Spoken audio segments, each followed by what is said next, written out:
Okay. तर आपण helper ऍट्रिब्यूट्स बघत होतो. तर हे ऍट्रिब्यूट्स आपल्याला अशा ज्या सिच्युएशन्स येतात त्यांच्यासोबत डील करायला हेल्प करतात. ठीक आहे. तर ते आपण बघू. हेल्पर ऍट्रिब्यूट तर सगळ्यात पहिलं तर आपण हेल्पर ऍट्रिब्यूट बघू. ते म्हणजे डिपेंड्स ऑन. तर हे जे डिपेंड्स ऑन हेल्पर ऍट्रिब्यूट्स आहेत हे आपण वापरतो ते म्हणजे एखाद्या प्री रिक्विजिट टेस्ट केससाठी. ठीक आहे. जसं की आता आपण एका मेथडमध्ये जाऊ.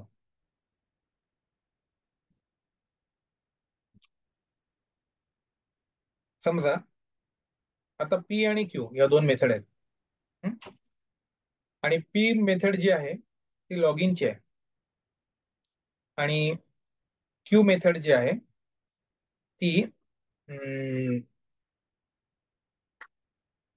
युजर प्रोफाईल फिलिंगची आहे किंवा पॉलिसी होल्डर डेटा फिलिंगची आहे किंवा अकाउंट होल्डर डेटा फिलिंगची. ठीक आहे. तर पी आहे लॉग इन आणि ही आहे अकाउंट होल्डर किंवा policy holder data filling. Depends on your domain. Banking असेल तर अकाउंट, इन्शुरन्स असेल तर पॉलिसी. तर पण असं आहे. तर थोडक्यात आणि काय होतंय तर पी मेथड इथे जी आहे त्याच्यामध्ये जर आपण इकडे असर्शन लावलं. ठीक आहे. एक ऍसेट क्लास घेतला आणि ऍसेट डॉट ऍसेट ट्रू केलं आपण.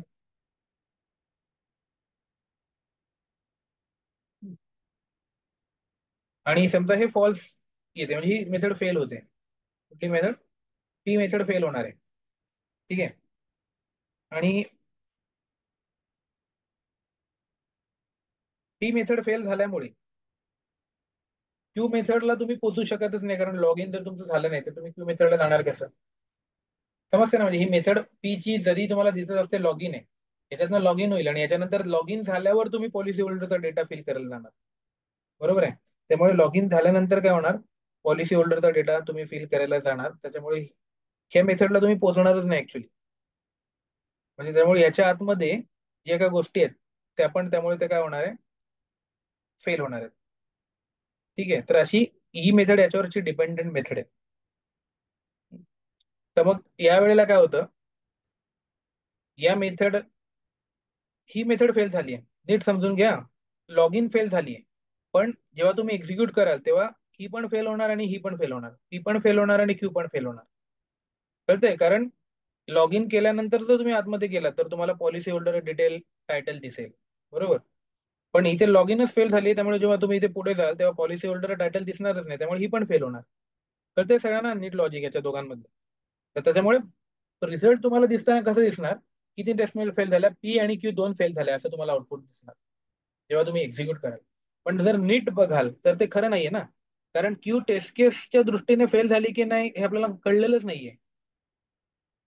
क्यूचे टेस्ट डेटा तिथे पॉलिसी होल्डर आहे की नाही हे आपण बघितलेलंच नाहीये कारण आपण क्यू पर्यंत पोहोचलेलोच नाहीये. त्यामुळे त्याचं टेस्टिंग करण्यासाठी आपण इलिजिबलच नाही आहोत. त्यामुळे ती फेल असं देण्याचा आपल्याला अधिकारच नाहीये. सगळ्यांना नीट समजते का कन्सेप्ट? तुम्ही क्यूला फेल डिक्लेअर करू शकत नाही कारण क्यू पर्यंत तुम्ही पोहोचलेलेच नाहीयेत. कारण ती डिपेंड कोणावर आहे? पी आहे. जेव्हा पी सक्सेसफुल होईल तेव्हाच तुम्ही क्यू बद्दल जजमेंट करायला इलिजिबल व्हाल. कारण तेव्हा तुम्ही क्यू पर्यंत पोहोचलेले असाल. मग पॉलिसी होल्डर दिसतंय की नाही दिसतंय की पॉलिसी होल्डरच्या जागी एच त्याचा स्मॉल झालाय की काय, ते तुम्ही तेव्हा जज करू शकाल जेव्हा तुम्ही क्यू पर्यंत पोहोचाल. ठीक आहे. तर हा कन्सेप्ट सगळ्यांना लक्षात येतोय की जेव्हा अशा इंटरडिपेंडंट सिनेरिओ असतील तेव्हा पहिली पास झाली असेल तेव्हा तुम्ही दुसरी पर्यंत जाऊ शकून त्याच्या जजमेंट घेऊ शकाल आणि पहिली जर फेल झाली तर दुसऱ्याला अशा वेळेला तुम्हाला स्किप करायचं असतं. स्किप ती तुमच्या स्किप्स नावाच्या स्टेटस मध्ये यायची असते. हा एक इंटरव्ह्यू क्वेश्चन आहे की टेस्ट केट स्किप कधी होतात? तुम्ही कधी करता टेस्ट एनजी मध्ये? ठीक आहे. कधी स्किप टेस्ट केसेस केल्या का? स्किप टेस्ट केसेस कधी येतात? जेव्हा तुम्ही पास करता ना बघा इकडे बघा स्किप झिरो येते ना इकडे. हा बघा शेवटचा एक फीचर असतो skip is equal to zero. तर हे स्किप्स कधी करायचे असतात आपल्याला? ज्या वेळेला इंटरडिपेंडंट असते आणि पहिली फेल झाली असते तेव्हा दुसरी एक्झिक्यूट करण्यात काही पॉईंट आहे का? नाहीये. कारण ते उत्तर देणारच नाही ना. ती तिथपर्यंत पोहोचलोच नाही त्यावेळेला दुसरीला काय करायचं असतं? स्किप करायचं असतं. ती करायचीच नसते एक्झिक्यूट. तिला आपण स्किप केली का? कारण पहिली अजून झाली नाहीये. प्री एक्झिक्यूट जेव्हा फुलफिल होईल तेव्हा त्याचा विचार करू तेव्हा त्याला आम्ही एक्झिक्यूट करू. म्हणजे हे जेव्हा इथे स्किप प्रॉपर याची वन येईल तेव्हा ते करेक्ट एक्झिक्युशन म्हणजे करेक्ट रिझल्ट डिस्प्ले असेल. कळलं ना तुम्हाला की ते फेल्युअर का नाही पाहिजे आणि स्किप का पाहिजे हे मी उत्तर सांगितलं. सगळ्यांना कळलं? याच्यामध्ये काही डाऊट असेल तर विचारा.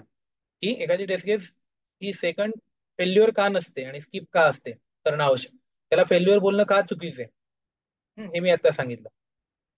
तर अशा जेव्हा सिच्युएशन असतो तेव्हा आपल्याला काय करायचं असतं, तर इथे तुम्हाला एक ऍड करायची असते गोष्ट, तर ती म्हणजे डिपेंड, हा जो इकडे दाखवला ना तुम्हाला मी हे ऍट्रिब्यूट डिपेंड्स ऑन, हे ऍट्रिब्यूट तुम्हाला तिथे ऍड करायचं असतं. ठीक आहे. तर हे कसं करायचं असतं, तर सिम्पल तसंच. हे करण्यासाठी पहिलं तर आपण काय करू, एक ग्रुपिंग काढू. ठीक आहे. आता आपल्याला ग्रुपिंग थ्रू एक्झिक्यूट केलं ना तर ते फक्त तेवढेच ग्रुपच एक्झिक्यूट करेल. त्यामुळे आपल्याला ते ग्रुपिंग मधलं मी हे काढून टाकतो सध्या, की ग्रुप नको सध्या आपल्याला. इथे येऊ आणि आपण, आपल्याला कुठला क्लास आहे, न्यू टेस्ट क्लास आहे. ठीक आहे. तर हा आपण एक्झिक्यूट करू पाहिजे ते अख्खा. त्याच्यामध्ये बघा, त्यामुळे आता मी ग्रुप काढून टाकतो, स्मोक सॅनिटी वगैरे ग्रुपिंग आपलं झालं ना करून. अननेसेसरी कन्फ्युजन नको, दुसरं बघताना पहिल्यात हे काढून टाकलं. पी आणि क्यू ला डील करतोय फक्त आपण. आणि आपल्याला काय करायचंय, क्यू जी आहे ती पी वर डिपेंड आहे, क्यू आहे ती पी वर डिपेंड आहे. त्यामुळे जी डिपेंड आहे ना त्याच्या इथे जाऊन आपल्याला लिहायला लागतं, त्याच्या टेस्टच्या इथे तुम्हाला जायचं आणि आता तिथे आपल्याला ओपनिंग क्लोज ब्रेस द्यायचा आणि त्याच्यामध्ये तुम्हाला हा जो हेल्पर ऍट्रिब्यूट आहे डिपेंड्स ऑन तो ऍड करायचा. सिम्पल. डिपेंड्स, त्याचं ऍट्रिब्यूटचं नाव असतं depends on method. Depends on, M capital असतो, capital M, depends on method.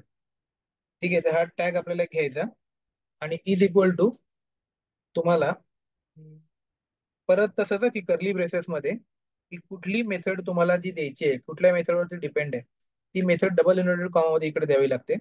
तर ती आपली मेथड आहे ती म्हणजे पी. ठीक आहे. तर थोडक्यात म्हणजे हा डिपेंड्स ऑन पी मेथड केला.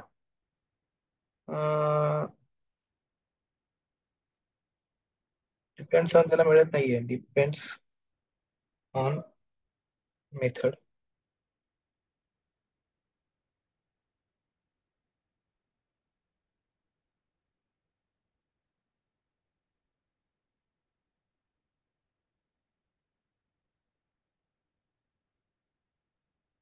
चुकीच्या ठिकाणी केलं का बघायला लागेल एकदा. मी बरोबर ठिकाणी तर केलंय.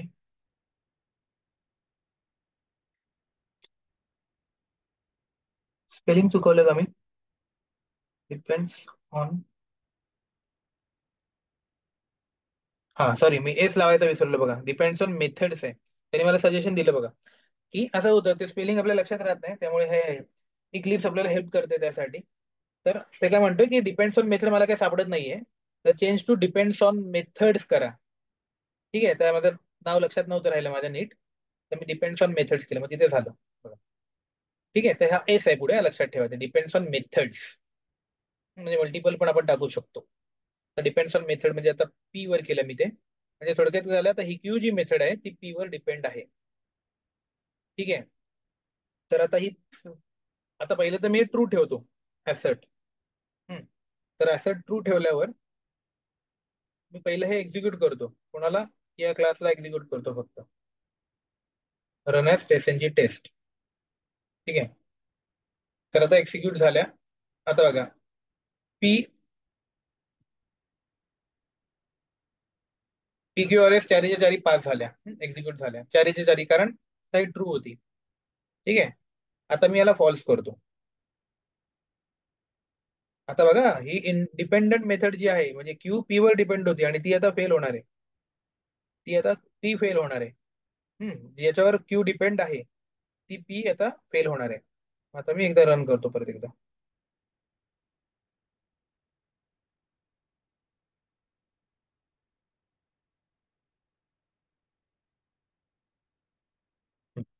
आता बघा, 4 रन झाल्या, त्याच्यामधल्या 2 पास झाल्या, एक फेल झाली आणि एक स्किप झाली. तर आता याच्यात त्यांनी दिले बघा की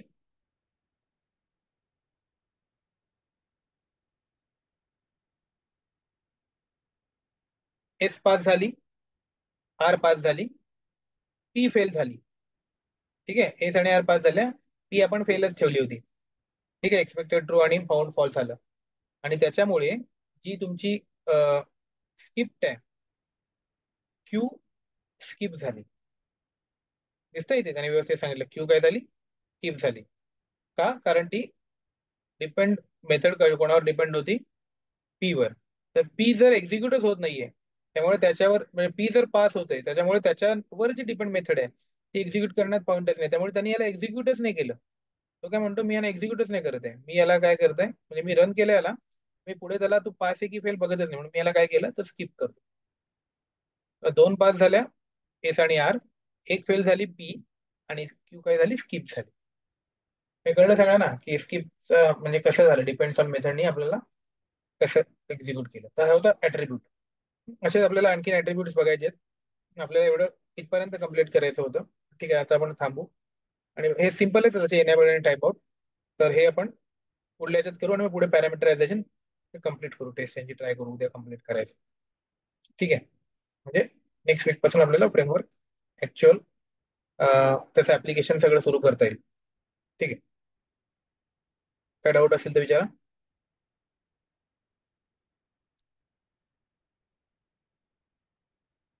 ठीक आहे, भेटू मग सगळ्यांनी उद्या सकाळी 7 वाजता आपला रेग्युलर टाइम. चला, थँक्यू, बाय. थँक्यू.